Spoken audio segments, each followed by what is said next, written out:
pick up where we left off. We were doing an introduction into young adulthood. We had looked at some things around some generational differences between current young adults and the previous generation.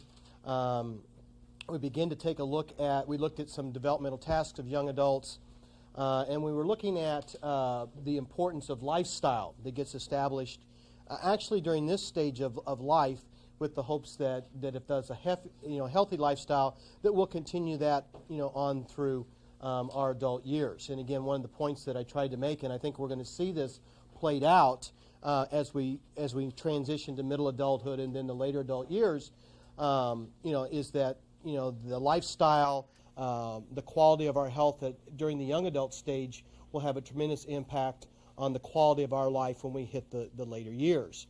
And as I mentioned before, that many of the issues that adults experience and face later in their lives didn't start in later life, but were the result of choices and decisions that were made often during young adult stage. So what I want to do is simply identify some of the things, and this is nothing new. There's nothing surprising about these characteristics or these factors that contribute to health. But we'll see these themes emerge not only at this stage, but particularly during middle adult and late adulthood. And so what I'd like you to do is, as we look at these factors, think about your own lifestyle right now. And is there anything about your lifestyle right now? Because what's interesting is not that we don't know. We know what probably are the right choices and decisions in these areas. The question is, what are the things that we're practicing at this stage in our life? So think about these areas and kind of do your own kind of self-evaluation. The first one, no big surprise. What we find that one of the real keys to health has to do with how we eat. Eating regular healthy meals and not snacking. And again, not snacking is referring to unhealthy snacking that tends to occur in our lives. And again, we're not going to spend a lot of time on each one of these. But as you think about your own lifestyle right now, is there anything that you can think of that maybe is not the most healthy related to eating habits or patterns? And again, you may not want to mention that or admit it. I know there are several for me. Anyone think of anything? Yeah.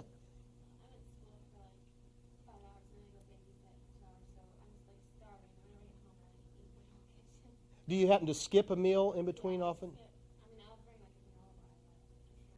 Yeah, one of the things that I find right now is exactly what's happening with me. Part of it, and it shouldn't be, is, it's like we have class over the noon hour, and then I immediately go to something else right after that, and I basically often don't eat lunch. And so by the time I get to my next meal, I'm so hungry that I'm sure I often will over-consume at that point. The other thing I find, though, I try to work really hard at it, is how I start the day. And I've noticed more recently that when my life tends to get more stressful, and I don't know about yours, or there are more demands on it, often I'll kind of go later at night and then get up a little bit later. And so a lot of times my morning, and I used to very regularly do a good healthy breakfast. I find myself more often than not grabbing the old Pop-Tart on my way out. This morning I broke down and had a bowl of Cocoa Puffs, and that was real healthy. And I know that's not good, but I find myself sometimes getting into those patterns, like that. Anyone else think of just some examples of maybe as a result of, because one of the things I think that happens with young adults in adulthood is we get our lives really busy, and some of these things play out. Just bored, yeah. A lot of times boredom will cause people to eat. Stress causes me to eat. Bad news that this Halloween, with not as many kids coming by, means more Halloween candy in the house. And I either get, like you, either bored or stressed, and I find myself just picking at that, and they're little pieces. So if you're like me, it's easy to rationalize. It's just a little piece, and then pretty soon I've had 10 or 15 of those little pieces, which is more than, a whole candy bar.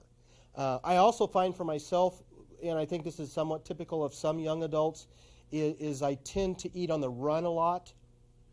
So I'll drop into someplace fast food and I'll get it and take it with me. And so I'm eating while I'm driving to wherever I'm going to next. And I find that I tend to eat really fast. And I know that that's not particularly healthy. Anyone else? Patterns that come into play. Like if I'm up studying, or I usually eat really late. Like I'll eat really, really bad late. Yeah, studying or just going really strong late at night. And again, from everything I know, that eating at 10 or 11 o'clock is probably not the best time, particularly to eat a heavy meal. And I'll find sometimes that's the first time that I've stopped long enough someplace to be able to, to eat something. And then I'm so hungry at that point, tend to be eating really, really late at night. And I think one of the things we find with a lot of young adults with the fast-paced, active lifestyles, not necessarily physically active, just busy lifestyles, that our eating patterns sometimes are not the healthiest when we think of regular, healthy meals. Now, I know everyone will get an A on this one. Regular exercise. We'll look at the statistics for young adults in a little while. We know the value, and one of the things that we're going to find is, again, as we move from stage to stage, that we know one of the keys for health and maintaining health in later years is the level of regular, exercise. And not necessarily strenuous exercise, just moderate level of exercise, but doing it continually and consistently. Now, I'm not going to ask anybody to raise their hands, but how many in here are currently, as a young adult, engaged in regular, consistent exercise? Yes, as the hands go flying up. Anyone do something fairly regularly? I take a fencing class, so I try practicing during the week, but it's at least once a week. Okay, so a fencing class. Okay, anyone else? Yeah. I run every other day, and I have yoga classes. All right, so again, you really do, running every other day, and again, the yoga classes. So you do really have a consistent kind of routine. Excellent. Yoga class once a week. So again, there are some patterns, and I think what happens for a lot of, again, young adults is an awareness. It's not like there's a lack of awareness of the importance of exercise. What tends to be the difficulty?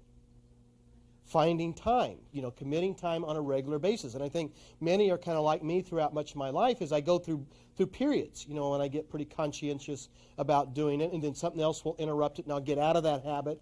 I walk, and most people who know me know that unless it's just an extreme situation, I rarely ever ride the shuttle.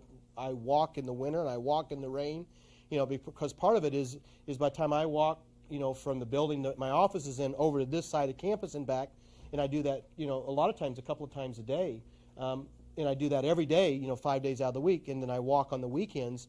I get fairly consistent, exercise. I have one of the riding bikes, and I try to do that regularly, but it's boring. I have trouble staying committed to that, sometimes. But it's not that we don't know the value of it. It's finding the time or committing the time and making it a high enough priority that we do it regularly. But it really pays off, not only now, but has big dividends, down the road. Here we'll see how people do on this one. Particularly for college students, this one becomes a really tough one. But what the research shows us is that sleeping regularly 7 to 8 hours is healthy and important. A couple of reasons. Why do you think sleep is important? Maybe you don't.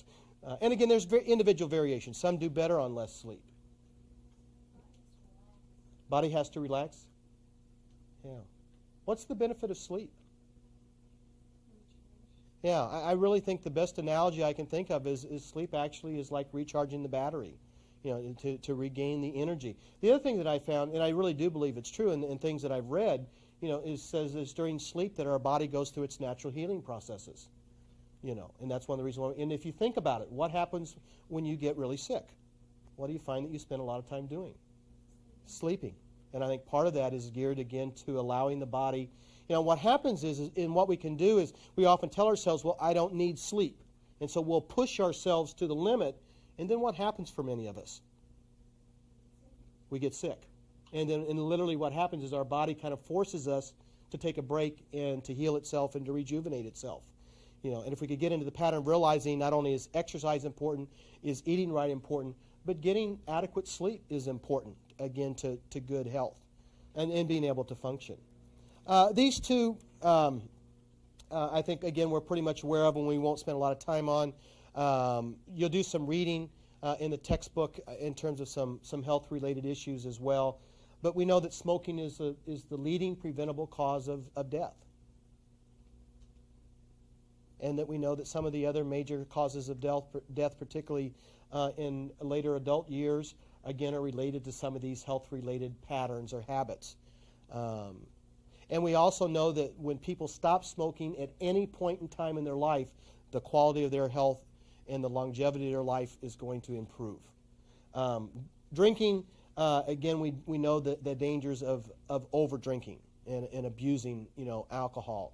What we also find is that for those that it doesn't go against religious principles, that there are some benefits in terms of moderate levels of drinking. Particularly, we know in terms of some studies on drinking wine, and in some of the societies that drink wine as a regular part of the meal tends to have some health benefits as well.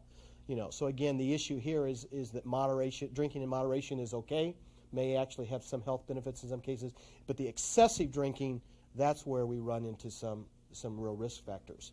And again, I know you all do this really well, but we do know that stress and managing stress effectively is a key to health. And those that don't manage stress real effectively has health-related consequences to it. Anywhere, and you know yourself in terms of the impact of stress on you physically, as well as emotionally and mentally. And that, again, high levels of stress not managed prolonged periods of time can have some fairly serious health-related factors as well. And we know that, again, as we look at later adulthood and we look at people that are dealing with, say, heart conditions, some of that is stress-related and not having managed stress earlier in their lives or maintaining a high level of stress for prolonged periods of time has a wearing down effect, on the body. So, again, we need to eat healthy, regular exercise, adequate sleep, manage our stress, and then avoid those other kinds of at-risk behaviors. All right, and we'll see these come back up again, as we move not only through young adulthood but into the later stages as well. All right, looking at the developmental domains for young adulthood. Physical development first. Young adults are typically at the peak of their strength, energy, and endurance. They are clearly the healthiest of any age group. Now that's the good news. If there's a bad side of that, what is it? And we kind of mentioned this the last time. What's the downside of the fact that you are at the healthiest point of your life? May not take advantage of it and may not realize that unless we do some healthy things, that we'll maintain that level of health. Because the assumption is that I'm healthy without a doubt at this stage and that I will always be. And that part may not necessarily be true. I had a momentary break last night, so I stopped off and watched one of the intramural football games that was being played. And it was fun to watch. It was also depressing. Terribly depressing. I was watching, again, these young adults playing, and I was amazed at how fast they were. I mean, quickness, speed, and I was trying to remember back to the days when I could run like that. I'm not sure I could outrun a 5-year-old today, sometimes. But again, it reminds me again of that, the strength and the endurance, the peak of athletic ability during that stage. And I really was momentarily envious of a previous time in life. But it was fun to watch, and I was just amazed at the ability. During young adulthood, though, somewhere after around age 20, between 26 and 30, the body slowing process begins. And it's the natural aging kind of process.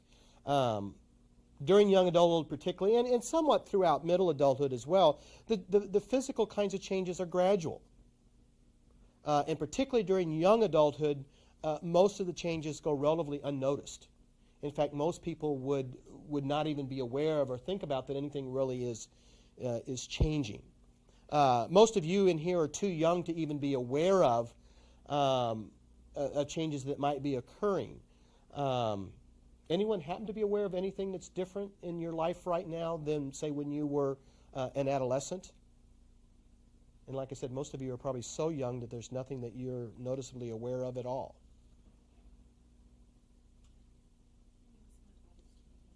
Body's changing some? To accept? Your age, okay. I know for me that and it wasn't probably at the age that most of you are right now, but it was still during kind of the middle of middle adulthood. I did begin to realize some shifts in energy levels. That I didn't quite have the energy that I had when I was a teenager, and that I did get tired a little bit quicker than I had. And again, wasn't anything drastic.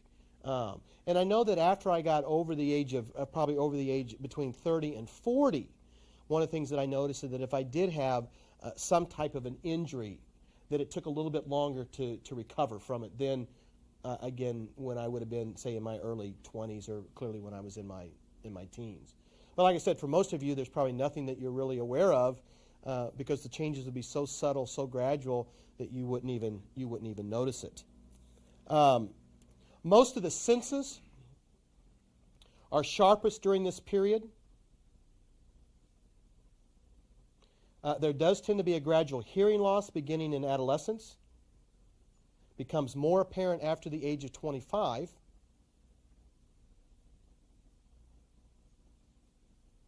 And it does tend to be more rapid decline for males. First off, can you think of what would be some things that would maybe possibly contribute to some of the decline in hearing?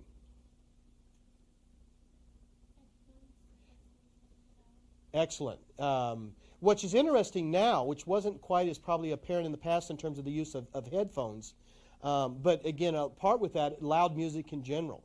Like I said, I've done some work with adolescents, and it wasn't that many years ago that I was working with a group of adolescents. And I tell you, there was this one kid, when we used to ride in the van, would sit in the very back, had headphones on.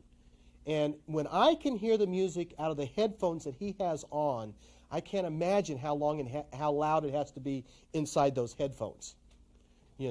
Again, a lot of it is related to, not only headphones, but extremely loud music. I don't know if you've ever been driving down the road, come to a stop sign, and a car pulls up next to you, and it's literally vibrating. I mean, the music is so loud, the car's just kind of shaking. So again, extremely loud music. Anybody think of any other things that might contribute to decline in hearing loss? Certain jobs clearly could have an impact on that. Now, why, for the most part, do we not notice the decline or the shift? I know this is true for me, and I'm beyond young adulthood now. It's really slow, and what do? Without even being aware of it. We compensate, and how do we do that? Talk louder.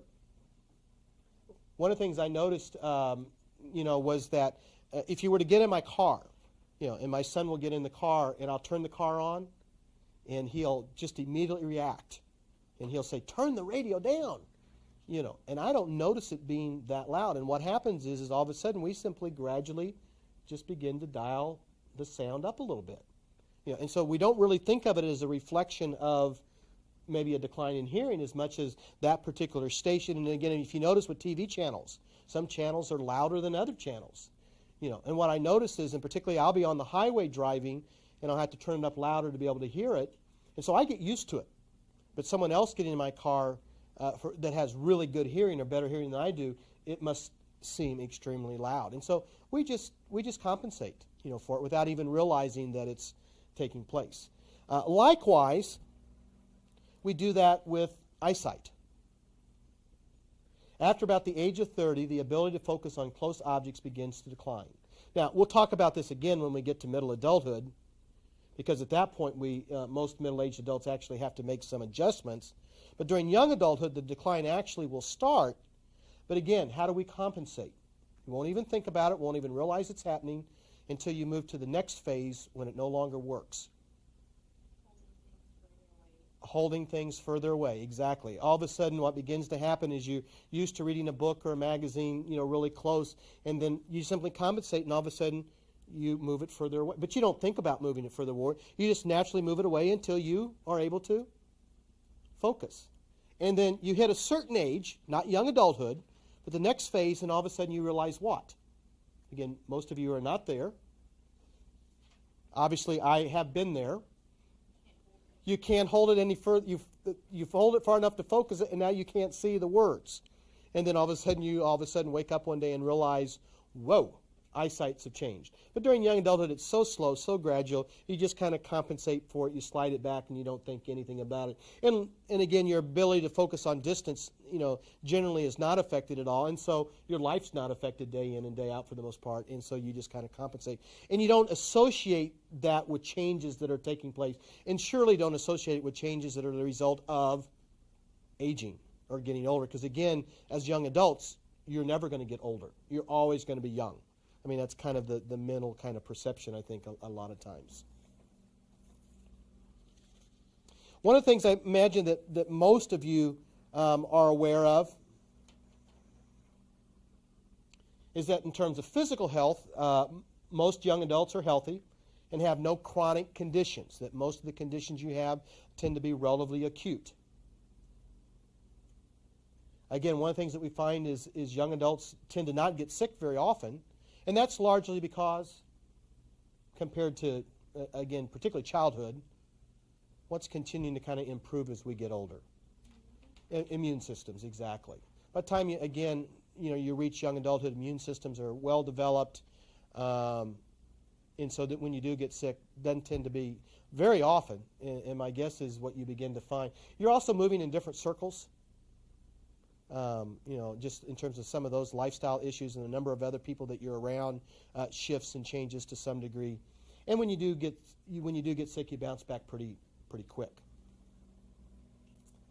Surprising, maybe not surprising, accidents is the leading cause of death for young adults. Thoughts about why this might be?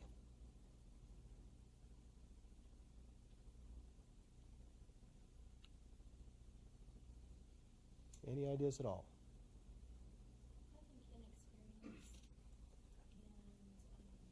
Inexperience for sure. Because I think it's during young adulthood that you're really beginning to gain some real life experience. And not that you don't during adolescence, but the experiences are clearly different. And much more responsibility for choices and decisions. And there's probably, and again, I think the inexperience, and then there's probably a little bit of carryover from what in adolescence, in young adulthood, until you experience enough life. The sense of invincibility. I think, again, particularly as you transition from adolescence into the first phase of young adulthood, there's still that sense that I'm invincible, nothing bad can really happen to me. Again, it goes back to the fact that I'm healthy, I'm strong, and I can do pretty much anything that I want to. And I think both of those tend to carry over until you begin to have some experiences and realize that there are some vulnerabilities. There's some things that if you don't take certain preventive cautions, accidents can occur and likely will occur. And experience tends to teach those lessons. And again, I think as we get older, we tend to know those things and where we need to be more careful, more cautious, and in some cases more aware. In terms of physical growth, adults continue to gain weight during young adulthood. But often this is not necessarily the result of ongoing puberty. In many cases, adults probably have reached their, quote, typical adult height and weight. But again, some of the changes that are taking place, one is due to a drop in physical activity from the adolescent years, particularly as more and more begin to focus either on, again, continued careers in terms of education, but again, with more and more college students not only taking classes, but then also working, and many of those jobs being in more passive types of jobs than those that provide physical activity, often isn't enough time to have the level of exercise or the level of physical activity that they may have had when they were a teenager, in high school. And so physical activity tends to drop. Again, even because of the busy schedules, that even when there's free time, a lot of that free time tends to be involved in much more passive kinds of activities, and maybe relaxing, watching TV, or whatever.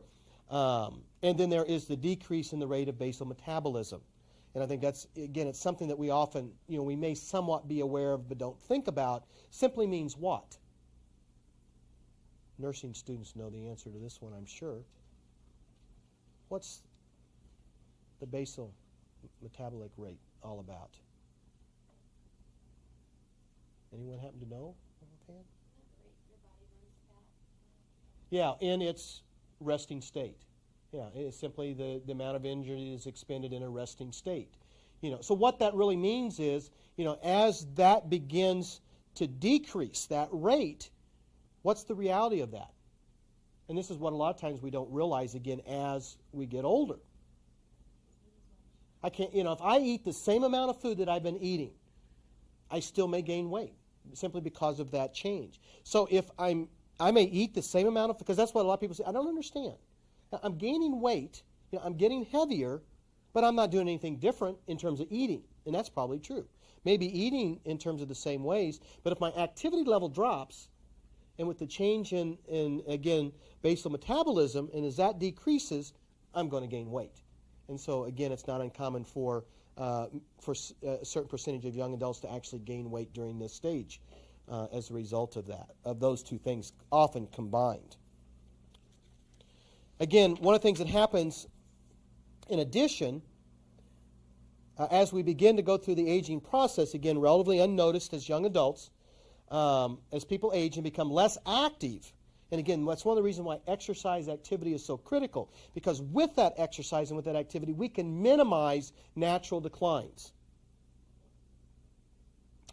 But with the less activity, the amount of muscle tissue decreases. Now, the extent to which that occurs is going to vary greatly. People who maintain regular exercise, those will be very modest declines. And in some cases may decline very, very little, if any. Again, if they're maintaining regular physical activity, and particularly not only in terms of aerobic level of activity, but in terms of resistance, in terms of, that's involved in some type of lifting of weights or doing things that are keeping muscles stronger and healthier.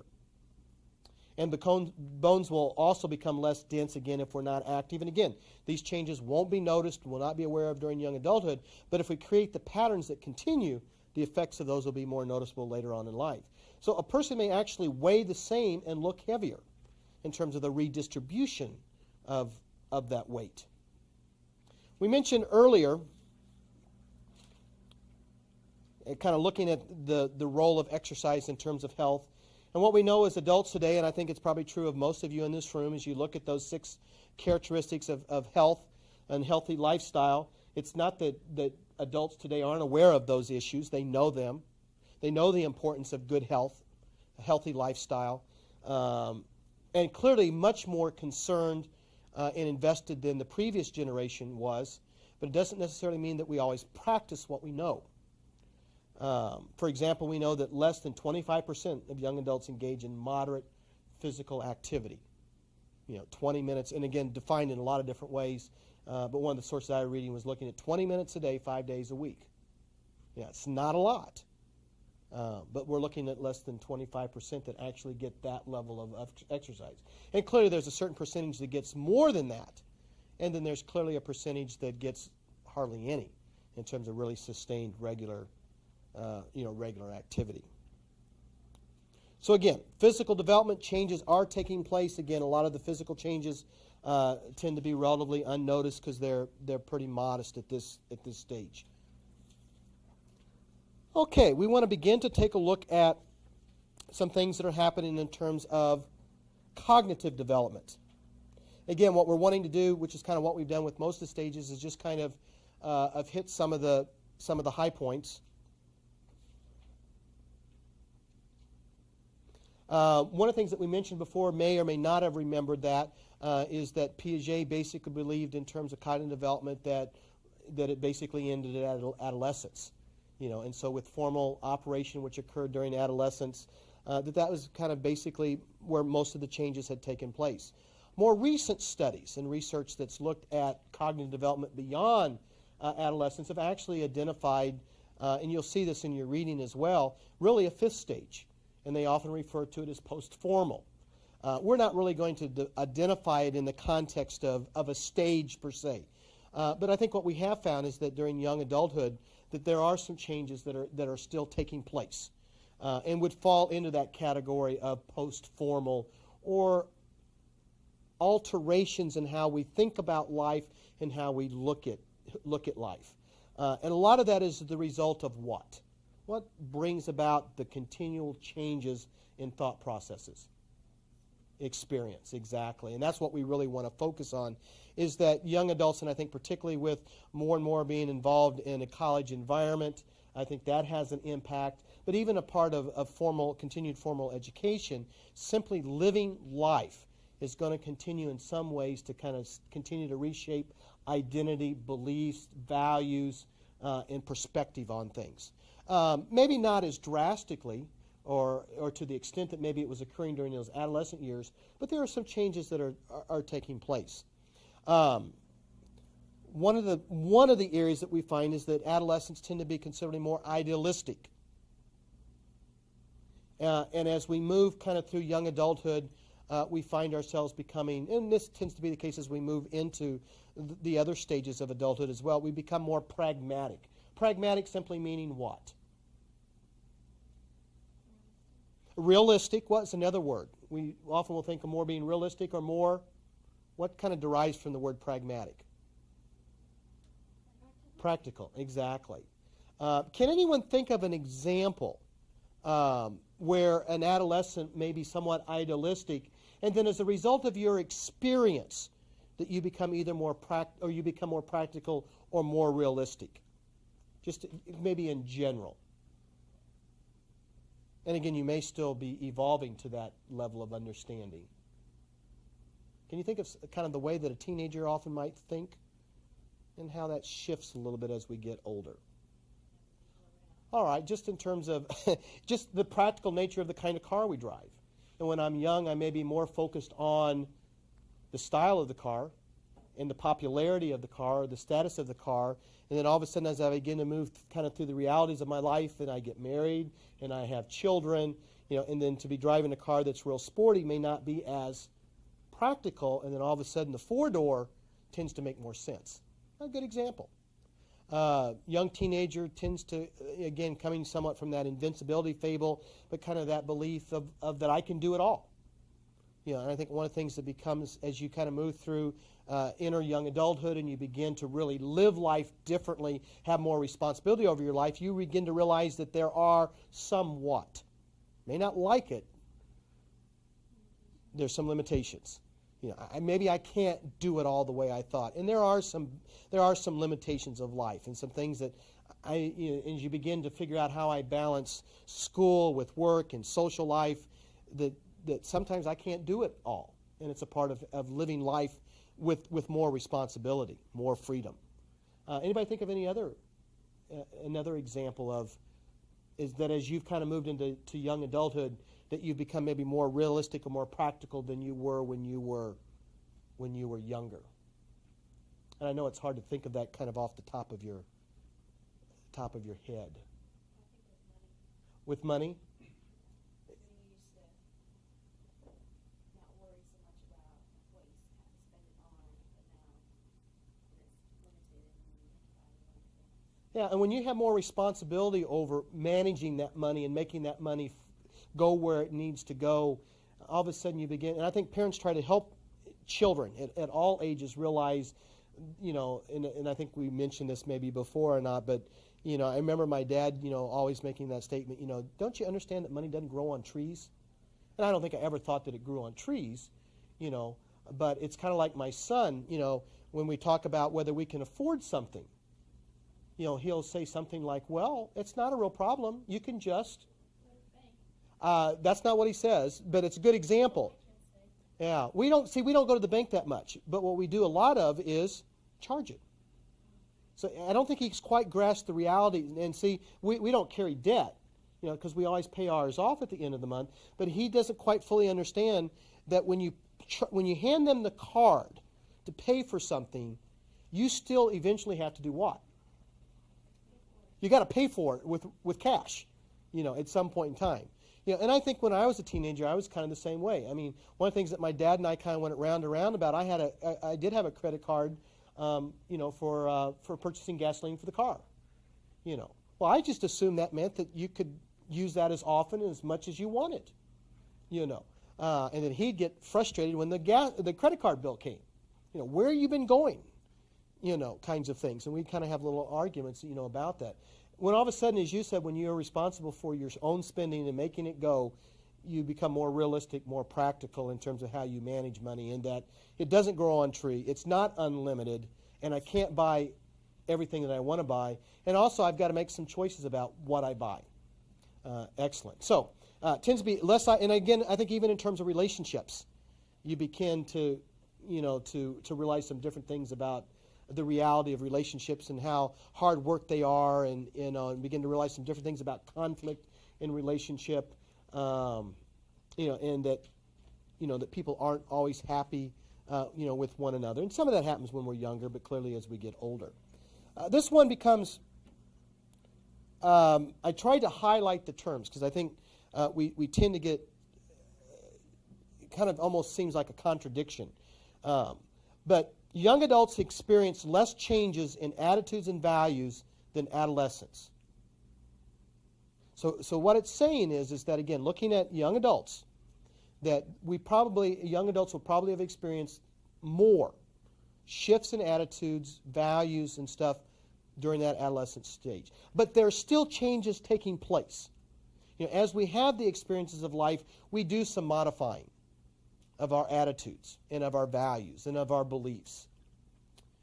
But we probably go through more changes at this stage than we do during middle adulthood, which basically says, typically by the time we hit middle adulthood, what has happened for the most part with attitudes, values, and beliefs? They kind of get pretty set by the time we hit middle adulthood. They change some during young adulthood, more so than they will during middle adulthood, but less than when we were in adolescence. And that's kind of that evolution. So there's still some shifts, still some changes taking place, but not to the extent that they were in the previous stage. There are three areas where we see, again, some changes in cognitive processes. There's what we refer to as relative. I always have trouble saying this word. But what it means is that one of the things that happens during young adulthood is that we come to realize that life is not as black or white, that there are more gray areas. And some of that, again, is that shifting from being somewhat idealistic, again, to being more practical, more realistic. Again, you don't necessarily have to come up with a specific example, but can you think of an area of life that when you were younger tend to be pretty absolute? It was either one way or the other. And now you realize that it's not quite as simple as it was, and that you've realized that there's some kind of gray area in there. And what we find is when we hit adulthood, again, young adulthood, and we start to make decisions in life, we would like to believe that it's just a matter of fact. But all of a sudden we find it's not always that simple. Anybody think of just a general area that they found that to be true? Areas where you've made choices and decisions, and it just, coming up with that decision just wasn't as easy to make. It wasn't just a matter of yes and no, right and wrong. Anybody think of an area where that might be the case? And again, I kind of put you on the spot. Kind of hard to think of it just off the top of your head. All right, excellent. Again, when we look at cases or legal cases, and before, right was right and wrong was wrong. And then all of a sudden we begin to realize when we start to look at the context of certain situations, and all of a sudden, well, I'm not so sure. And all of a sudden we begin, we may have grown up, in a situation where we were taught, that murder was always wrong, and still may hold to that. And then all of a sudden, as we begin to live real life, all of a sudden we realize, is it possible that there could be a context of where that it maybe is still wrong, that it would be justified? Anybody think of an example? Self-defense. Now, you think of it from the context of a husband, and from my context as a husband and a father, if my family was threatened, in any way, it may cause me to make some different choices and decisions than what I would make in another context. And in that situation, that to protect my family, I might do something that I would deem in a different context wrong. All of a sudden, it's not as simple. It's not always this is right and it's always wrong. And again, I'm not talking about this movement towards situation ethics, but there is, all of a sudden we begin to realize that in certain situations, within certain contexts, sometimes our sense of right and wrong and what we should do or shouldn't do does shift in some ways. And even some things that we've held to real strongly in terms of beliefs. And we begin to look at that. And even some of the hot political topics today, cause us to begin to really question and wonder, where am I really on that? And what do I believe, for example, about a person's right to take their own life? And we think about that, it's real easy, maybe to look at it on one side of the fence, and say it's clearly wrong. And then all of a sudden to be living with a family member who's suffering, and all of a sudden it's not as black or white. All of a sudden it gets grayer when we're watching a family member, whose life is terminal, and appears to be no recovery from that, and wants to be able to die in a certain amount of dignity. You really struggle with that, and it's not as simple, particularly if it's you living out, that situation. Anybody else think of another just general example of maybe where you've come to find that life isn't quite as black and white, and there's a little bit of gray in there? Yeah. Mine was parenting. Parenting. Whenever I would go out and see a child that was unruly, I would say, this was partly because of the way I was raised, that I was raised to be seen and not heard. Mm-hmm. Whenever I would see children that were unruly, I would say, why can't that parent control their child? Now that I have three of my own, it's very difficult because there are several factors Exactly. involved. Yeah. And then all of a sudden you realize, and again, I think that happens so often. And even as a parent, I find myself, kind of sometimes as I'm watching other people parenting their kids, and, I ask myself, well, I don't understand why they don't seem to have control of the situation, Or I'll see someone who will, raise their voice at their child or something, and I'll think, how mean or unfair that is, and then all of a sudden I find myself doing, in a certain situation, the very same thing, I think there are things that all of a sudden, again, this may be the that idealistic kind of notion versus the practical. I think we come out of a kind of a one mindset that says that, certain things ought to be easy, like parenting, being in a marriage and relationships, and life ought to be relatively easy, and then all of a sudden we realize it's not. It's not always what we thought it was going to be. And so our thinking begins to kind of shift. And we do realize, I think, that life, as much as, and I think part of the reason why we like black and white is it makes life easy. Decisions are easy. You either do this and you don't do this. If you do this, it's the right decision, and this is the wrong decision. And then all of a sudden we begin to realize it's not that simple. And all of a sudden there's the gray area. We don't like it as well because it's not as simple. Making choices and decisions isn't quite as easy. And so we struggle with those gray areas. And then if my experience in life has been, as I've gotten older, have discovered that there seems to be more and more gray. Life just doesn't fit into boxes as neatly as I would like it to. I think the problem with gray, too, is that you never know if you're right. Like, black and white, right or wrong. But gray, you're just like, You're, idea if you're right or wrong. and that's what's frustrating, is when you realize there's gray, you'd never know for sure when you're making a decision if it's right and wrong until you've made it, and what the outcome or the consequences are. And that's why we'd like to go back to black and white, just because it is easier. And there does tend to be at least a sense of certainty, whether that's necessarily true or not. So anyway, it's one of the things that I think we begin to realize as we move through young adulthood and then throughout the rest of our adult lives. There is what we refer to as dialectical thinking. That's the acceptance of change and the contradictions in the real world.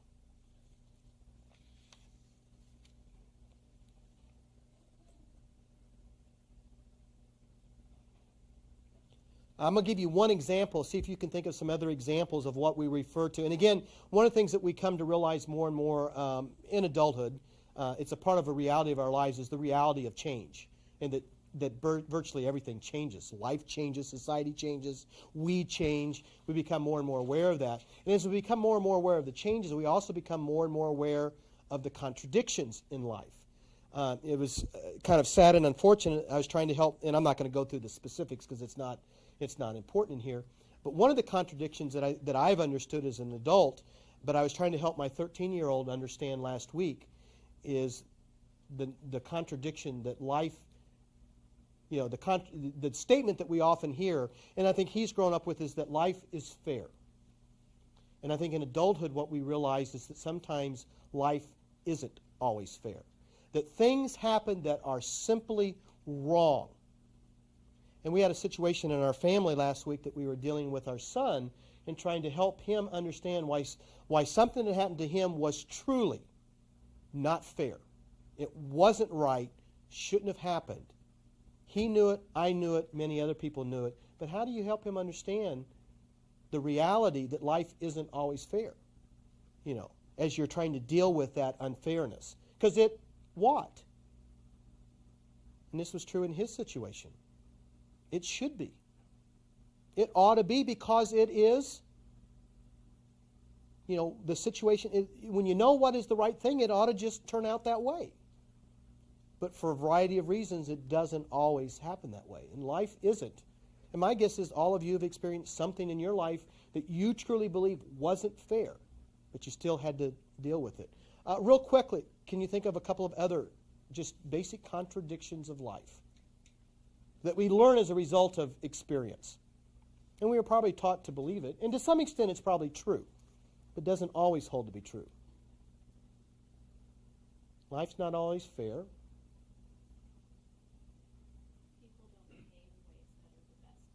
People, yeah, and we would sure seem to think that people would, just because it's the best. Exactly, excellent. What else? Good, what? Always wins over bad? Does it? No, your experience tells you that. Justice always prevails. Does it? No. You know it doesn't. Here's my favorite one. This is probably the hardest one for us to deal with.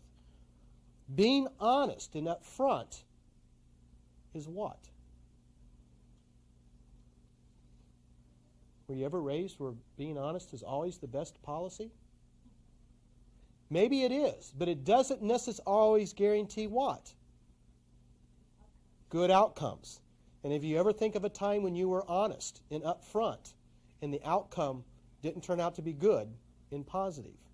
And one of the things that we realize, again in adulthood and through experience, that sometimes there are the contradictions in life. And life is not always gray. And we learn to be more realistic, more practical as a result.